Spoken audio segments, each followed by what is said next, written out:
But as I was saying, people, rest. Some of y'all think because y'all are Christian, y'all don't got time to sleep. What? Are you God? Y'all, I'm asking you a question. Are you God? God is not expecting you to do his job for him. He's expecting you to do what you can, but he's the helper. But as I was saying, rest. I get that so much. Enjoy your rest while you can. Because there's going to come a time when you're going to be busy. And you're going to be wishing you had a break. But a lot of y'all don't know when to take that break. I'm not talking about going on a vacation. I'm saying enjoy your house. Get you a rest break. Let your mind clear. Turn Facebook off for a while. You know. Stop ripping and running constantly. You know, a lot of people that went to an early grave for overwork. Overwork.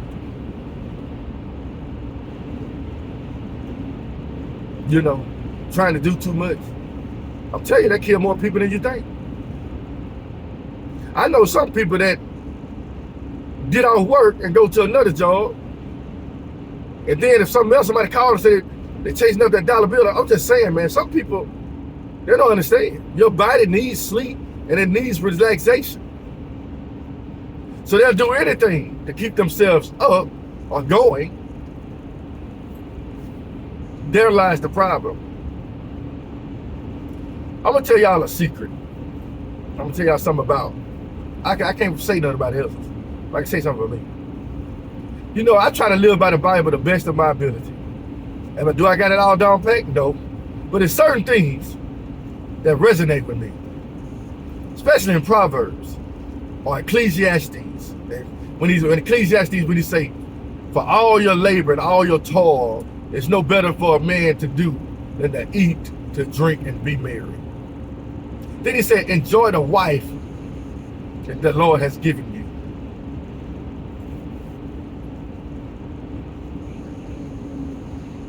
you. Eat, drink, be merry. Enjoy this. Very simple.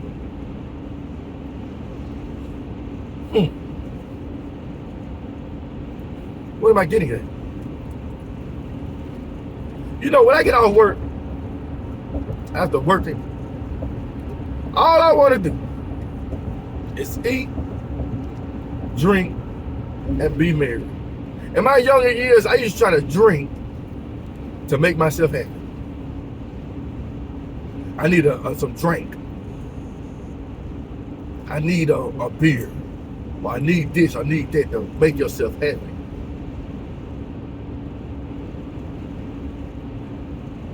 You see, trying to depend, that's what addiction and stuff, depending on this to bring you joy. I actually depend on things like that just to relax me. If you don't overindulge, it can't relax you. A glass of wine can relax you. A lot of Christians don't take that to heart. Well, if you don't drink some Pepsi. It don't matter. If that's your preference. You understand? But he's telling you what to do.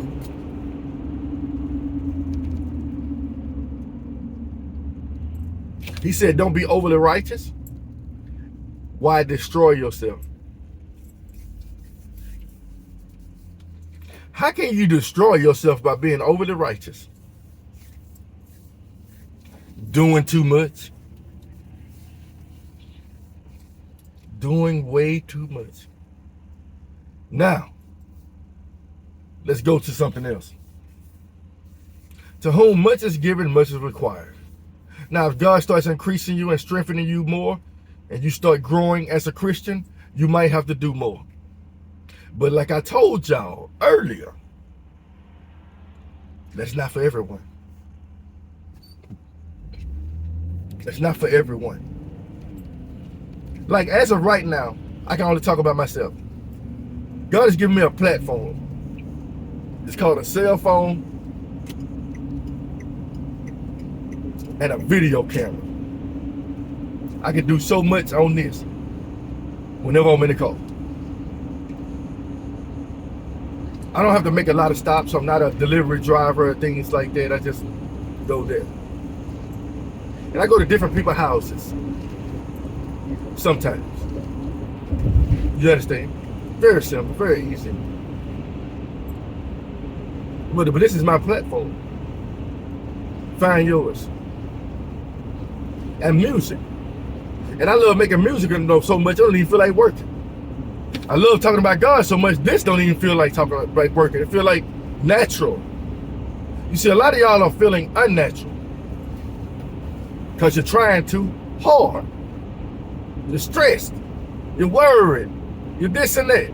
It's not natural. Like you're trying to buy your way into heaven when you don't have to.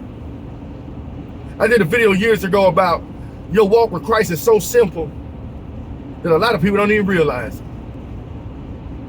You know, let's take Mobile, Alabama. I'm sure it's thousands of Christians. Thousands of Christians. People that call themselves believers. And every Christian got different routes. So thousands. You got your route for the day. I got mine. A lot of y'all intruding in other people's territory. Yeah, I said it. They're doing too much. Stick to your route. And I would direct your path. A lot of y'all paths ain't being directed by God. They're being got directed by you. And what you feel you must do. This is going to go hand in hand with false prophecy. Or people are saying what they want to say. So in this day and age, a lot of Christians are doing what they want to do. Not what the Lord is compelling them to do. And now they stressed. You just don't know how much I'm doing. Slow down. Like I said, realize the job titles. Let's say you're a cook. And that's the gift that God bless you with. What are you going to do majority of the time? Cook. Anything outside that going to be a little different. And after you get finished cooking, what you want to do after you get finished cooking? Rest. So whatever you got to do, He's going to orchestrate your life to do it within whatever gift He's given you or whatever job you have.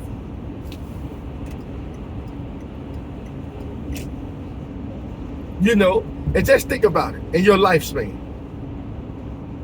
Every day. Let's say you live to be 80 years old. There are 365 days in a year. Now, watch this. There are 365 days in a year. Not as you trying to compare yourself or make it look like you're doing much, but you got 365 days to reach one person a day. One person a day. That's 365 folks. Now, if you reach that one person, let's say you don't reach, let's say the word don't bear fruit with some, but let's say it's bear fruit with 100. That one person that is bear fruit, now they finna go bear fruit. Now they've reached somebody, now that, Lord have mercy. Do you see that? How powerful it spreads? You're doing too much. That's why you're sick. That's why you're sick. And I'm not going to speak too soon on this, but I'm going to speak it anyway. I smoke cigarettes, I drink alcohol. And I have health problems sometimes. But I rarely get headaches. I checked my pressure not too long ago. It wasn't too high. You know. This and that, you know. But I think the more you understand what the word says, your health will get better. You know, I know a woman right now, 86 years old, drinks multiple Michelob Ultras and wine and liquor every day. Been drinking it her whole life.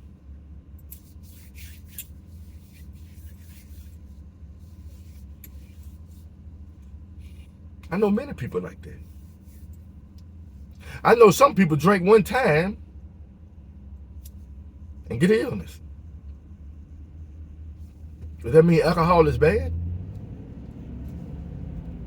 You see, he said to every person is giving their ability. I'm not saying everybody's meant to drink. No. God knows what you need. In a quarter mile, turn left onto the ramp to Mobile. David's mighty men and him were at war. They went to a man asking for help. And he refused. David was ready to snap back. But the wife heard the conversation. So she went and got some things. Turn left onto the ramp to Mobile. Got for them. Wine. And wine wasn't easy to come by back then. Like it is now. You just go to the grocery store. You know, it was a little different. In a quarter mile, merge onto I-10 West. It's harder to come by. But cakes of figs. Let's go back to eat, drink, be merry. Cakes of figs, some few other things, and flagons of wine. Because they was weary. They was tired. They needed a pick-me-up. And God sent wine. That ain't the first time God sent wine. Continue on I-10 West for 23 miles. Son, they out of wine. Y'all ain't catch that. She was like, we got to keep this party going.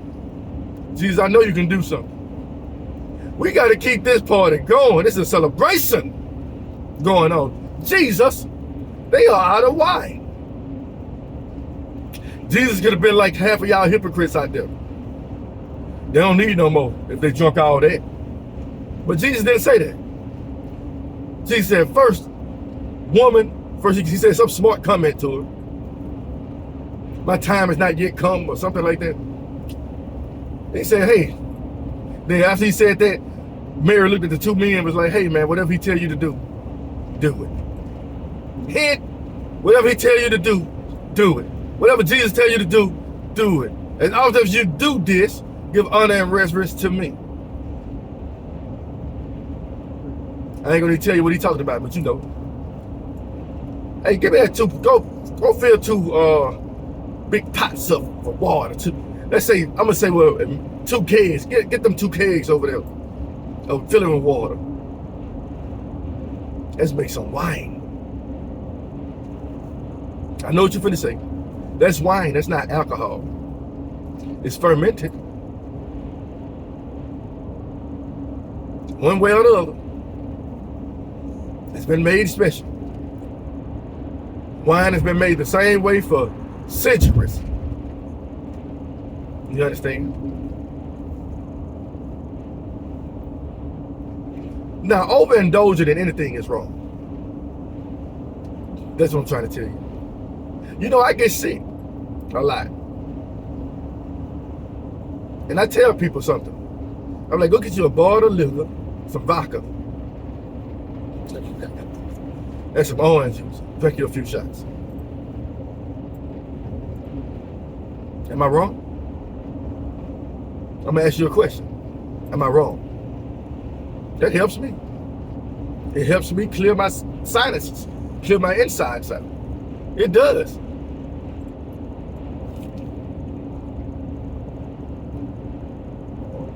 Why do they think they give you on the medicine ball? They said they give you so many times to drink this much, right? Because the medicine, drinking too much, can kill you too, can hurt you. So they spread it out in 4-hour increments of this and that. You understand? I'm not saying you drink one whole bottle of cough medicine, you might not die. Something might not happen to you. But you drink everything in moderation. That's why they put it on there. Moderation. But y'all Christians don't even know what enjoying yourself is. And y'all see Christians that do it, and you like, look at him sinning. Huh? Look at you sinning. You ain't doing what the Lord commanded you to do. But you better. I don't drink, I don't smoke, I don't do nothing. I'm perfect. Oh, really? Don't be overly righteous. I know people who don't drink, smoke, or do nothing be sick more than people that drink. They're like, golly, why you stay sick? I don't know why. I don't drink. I don't smoke. I don't do drugs. I don't do nothing. But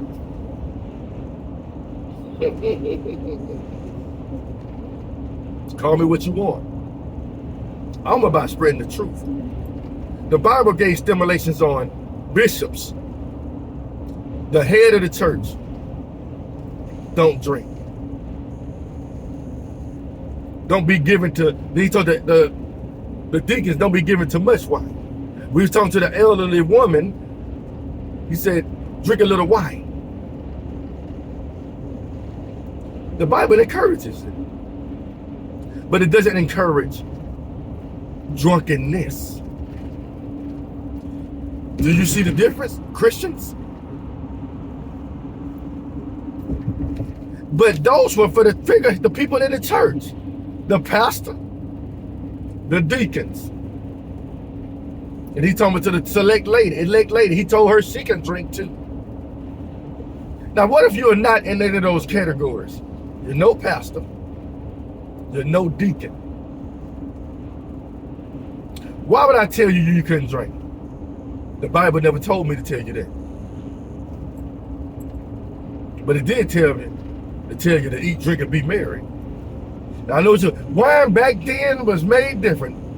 Noah made some wine that knocked him off his feet. So if wine was made different, how in the world did Noah get under the influence and pass out butt naked? If that was a different wine. How did Lot's kids, daughters, got him drunk with wine or whatever it was and slept with him and basically raped their own daddy? It's the same wine. Be not given to much wine. Well, I'm not adding to the word. Don't be given to alcohol. How about that? Because cough medicine has alcohol in it. So don't be given to much cough medicine. You see, when I teach, because that's what I do, God has given me discernment. And that's how I know I know there's a lot of preachers that ain't got it yet.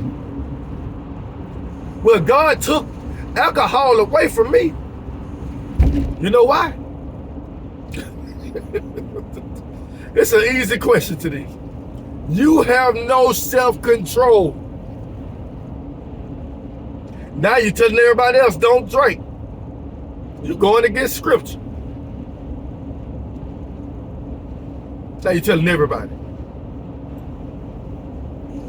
Now, even in the Levitical priesthood, he said, drink no wine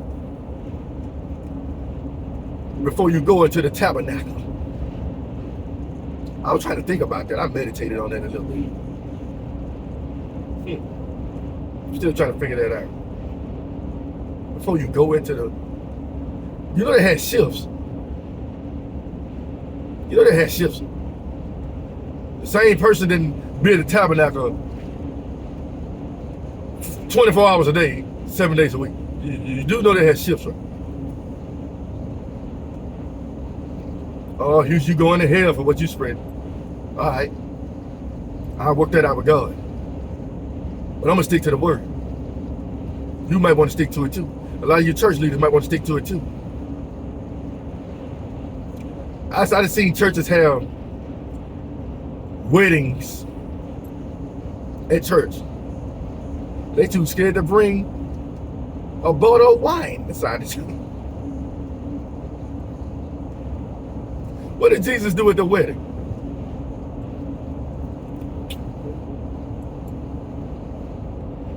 Fed them fruit punch? We already distinguished that the wine in the Bible is no different from the wine of today. Probably better. But I find that hard to believe. How can the wine back then be better with all the tools and stuff we got right now? All the different things we got and they're able to make wine. That don't even make sense. You know. It's like saying flour back then is different from flour back, is better than flour right there now.